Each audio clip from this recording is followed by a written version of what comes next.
সম্মানিত ভিউয়ার্স, আসসালামু আলাইকুম। জনাব তারেক রহমান একটি কথা বলেছেন যে বেহেশতের টিকিট নিয়ে উনি কথা বলেছেন। তো সে বিষয় নিয়ে আলোচনা করতে চাচ্ছি। এই সিলেট একটি বিশাল জনসভায় একটা লোককে স্টেজে এনে ওনাকে জিজ্ঞেস করছেন, আপনি কি হজ করতে গেছেন? বলে হ্যাঁ। আপনি কি ওমরা করেছেন?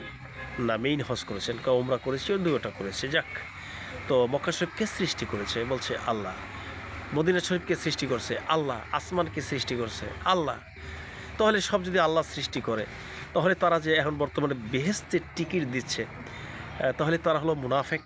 তো এই মুনাফেক এবং এই চিটিং বাটপার বলে যে আখ্যা দিয়েছেন, সে বিষয় নিয়ে আজকে জামাত ইসলামী তারা ব্যতিক্রম তার বিরুদ্ধে অ্যালিগেশনস দায়ের করছে।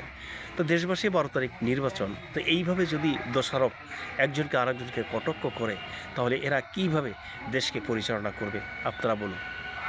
তো সবাই ভালো থাকবেন, কমেন্ট বক্সে কমেন্ট করে জানাবেন, আমার জন্য দোয়া করবেন। আল্লাহ হাফেজ।